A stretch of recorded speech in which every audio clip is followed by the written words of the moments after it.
Bonjour, aujourd'hui je vais vous raconter une très belle histoire. Voilà, je suis à Tunis devant la tombe, ou derrière moi il y a la tombe de Rabih Haytayeb. Alors je vais mettre un chapeau parce que peut-être que c'est péché, voilà, histoire de le respecter. Alors l'histoire que je vais vous raconter, c'est une histoire extraordinaire. Elle m'est arrivée à moi-même. Alors, si je suis vivant, entre guillemets, c'est grâce au Rav Rabih Haytayeb Lomet. Alors, voilà, je vais vous raconter mon histoire en 3 mots. J'ai demandé à Myriam, parce qu'elle a apporté des relais, des bouchas, des ceci, des cela, d'aller les chercher dans la voiture, comme ça je suis tranquille, 5 minutes avec vous, le temps de vous raconter cette histoire-là. Voilà, je me lance. Il y a une quinzaine d'années, je me suis aperçu que je n'avais pas d'assurance vie. À la suite d'un vol où on m'a totalement dévalisé, où on a pénétré chez moi, on a attaché mon fils et on a volé tous les bijoux de Myriam, j'avais réalisé que je n'avais aucune protection civile. Parce que moi, j'ai une protection divine grâce à Myriam. Voilà. J'ai été voir une assurance vie. Et ils m'ont dit, monsieur, vu votre âge, vu vos antécédents diabétiques, il faut que vous alliez faire une visite médicale. J'ai été. Le médecin, il me dit, c'est bien monsieur, mais j'aurai quand même besoin d'une analyse de sang. Il m'a donné un laboratoire. Et l'analyse de sang n'était pas payante, elle était à la charge de la compagnie d'assurance. Et je me suis prêté à ce jeu. J'ai été, ils m'ont fait une prise de sang et ils m'ont dit surtout, venez à jeun. Et moi, comme j'ai beaucoup de diabète, j'ai voulu les tricher un petit peu. Avant d'aller, j'ai mesuré ma glycémie, elle était un peu haute. Et j'ai mis un petit chouet d'insuline. Bref, je ne pensais pas qu'ils allaient le remarquer. Ceci étant, je me suis prêté, j'ai donné mon sang et je suis parti.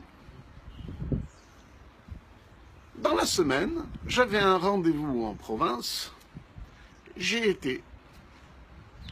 Et en sortant de mon rendez-vous, le téléphone il sonne. Bonjour madame, oui, c'est à quel sujet? Elle me dit, monsieur, c'est le laboratoire d'analyse de sang, je vous demande de venir immédiatement. Je dis, madame, Réo Shalom, qu'est-ce qu'il y a? Elle m'a dit, je peux rien vous dire au téléphone. J'insiste, elle veut rien me dire, elle veut être sûre que c'est moi, je décline mon identité, je donne ma date de naissance. Madame, s'il vous plaît, dites-moi, vous m'apportez la rasra. Malgré que j'insiste, elle ne veut rien entendre. Qu'est-ce que je fais? Je fais demi-tour et je rentre précipitamment à Paris et je vais dans ce laboratoire.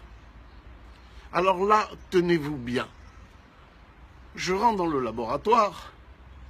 Je demande la personne qui me téléphone, et c'est vrai hein, ce que je vous raconte, c'est pas que vous allez m'envoyer un post en me disant est-ce que c'est vrai, etc. Je rigole pas. Je rentre à la personne et je lui dis madame, qu'est-ce qui se passe? Pourquoi vous m'avez fait venir si vite? Qu'est-ce qu'elle me répond? Elle me dit monsieur, vous avez un psychologue, vous avez un truc, parce que ce que je dois vous annoncer, c'est très grave. C'est-à-dire, avant de m'annoncer, elle me fait peur. Elle n'avait pas de tact. J'ai dit, bon, madame, non, hein, qu'est-ce qu'il y a eu? Accouche. Elle me dit, monsieur, dans la recherche du HIV, votre test répond positif. Je dis, madame, en français, c'est quoi? Elle me dit, vous avez le sida. Je dis, quoi? C'est pour de bon, madame? Elle m'a dit, écoutez, monsieur, lisez.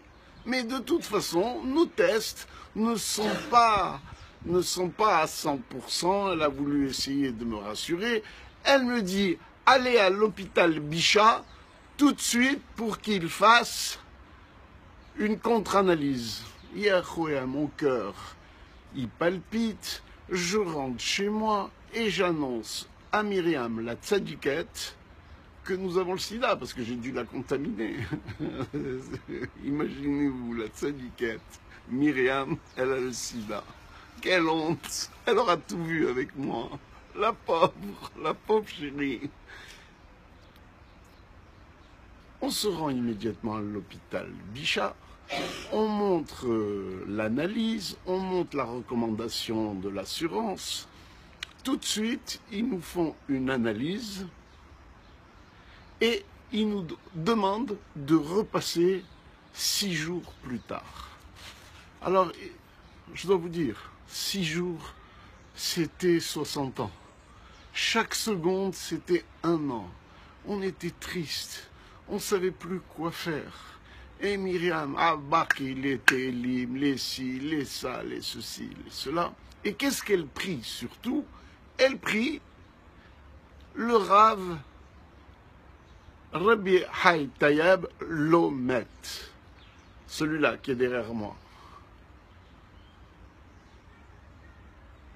Je dis, arrête, Myriam, on a une analyse, on est dans la merde, et toi, tu ceci, cela. Elle me dit, laisse-moi tranquille, arrête tes conneries, j'en ai marre de toi, tu m'emmènes dans des galères.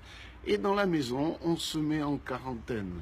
C'est-à-dire qu'on change les brosses à dents, on se met des couverts en plastique. Moi, elle adore les couverts en plastique, hein, pour se séparer de nos enfants. Et on vit, je ne vous cache pas, même des problèmes dans le couple. Qu'est-ce que tu as fait? Moi, je lui dis, c'est toi que tu... Bon, bref, toi, moi, etc. Wada, wada. Au bout d'une semaine, à force de prières, de ceci, de cela, mais vous vous rendez pas compte, hein, le choc d'un... On retourne à l'hôpital Bichat, on nous dirige vers une salle d'attente, et on attend. On attend. Alors il y a des gens qui ont le sida, et on dirait qu'ils vont mourir demain, tellement ils sont gris, verts. Et ils attendent des résultats. Et moi, je me dis, tu vois pas, dans on va être là, c'est pas possible. On est vraiment triste, inquiet de ce qui va nous arriver. Et Myriam, toujours, tu vas voir, il va rien nous arriver. Tu vas voir, les Télim, c'est les plus forts. Rabbi Hai Tayeb, c'est le plus fort, etc., etc. Bref. On rentre dans le bureau qui doit nous donner les résultats. On s'approche et le type, un lourd de première catégorie, avant d'articuler, il est... Bon, bref. Alors je dis, bon, monsieur, sinon, hein, dites-nous, qu'est-ce qu'il y a, à quelle heure on va mourir? Il me répond, monsieur, après l'examen de plusieurs tests, parce que nous avons fait plusieurs tests. Vous êtes un petit rigolo. Pourquoi vous avez mis de l'insuline? Vous avez affolé tous les tests la dernière fois. En tout cas, je peux vous rassurer, vous n'avez rien. Alors moi, je ne veux pas le croire. Je lui dis, vous êtes sûr, monsieur, que j'ai rien? Il me dit, j'ai rien. Et Myriam n'a rien. J'ai dit, écoute, c'est une très très bonne nouvelle. On ressort, on s'embrasse, on s'enlace, on se dit pardon pour toutes les suspicions et nous sommes venus en Tunisie, à Tunis, remercier le Rav qui est derrière moi. Voilà. c'est la fin de ma petite vidéo. Toujours pareil. Attention, hein, pas de j'aime ni de like. Petit commentaire court si ça vous embête. En tout cas, je dois vous dire que la semaine prochaine, le 19 exactement, il y a la Iloula de ce champion qui est derrière moi. Il paraît qu'il fait des miracles. En tout cas, Myriam, elle croit 100%. Alors venez nombreux, téléphonez à ce Trabelsi. Un jour, 2 jours, passez le Shabbat, on va rigoler, vous allez renouer avec cette Tunisie. Et avant de vous quitter, je vais vous faire voir un petit peu l'environnement qu'il y a autour de moi. C'est un kiff. Dommage, le soleil il a été caché par un nuage un peu rkik, mais il va sûrement revenir. Ce midi, je vais manger chez Marson. Et la semaine prochaine, si Dieu veut, rendez-vous à Natania, où on va bien rigoler encore une autre fois. Alors je me lève et je vous fais voir l'environnement. Ne quittez pas.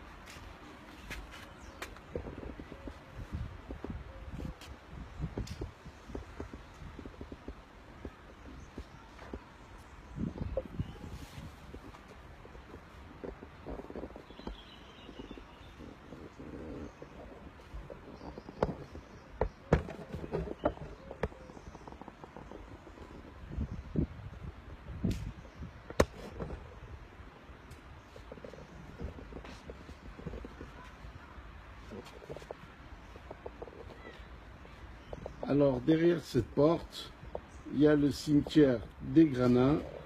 Je vais essayer de bouger sans trembler de trop.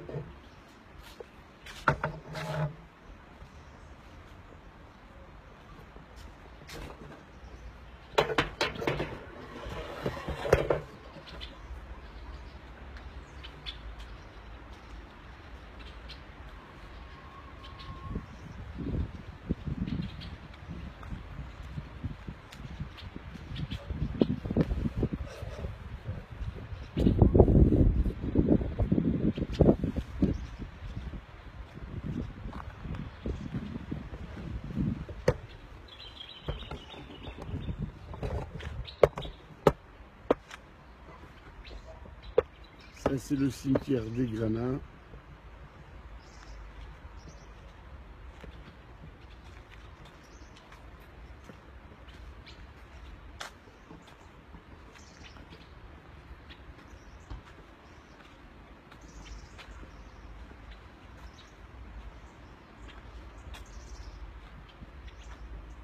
Vous voyez ce qu'on peut faire avec un iPhone 6 Plus, c'est magnifique.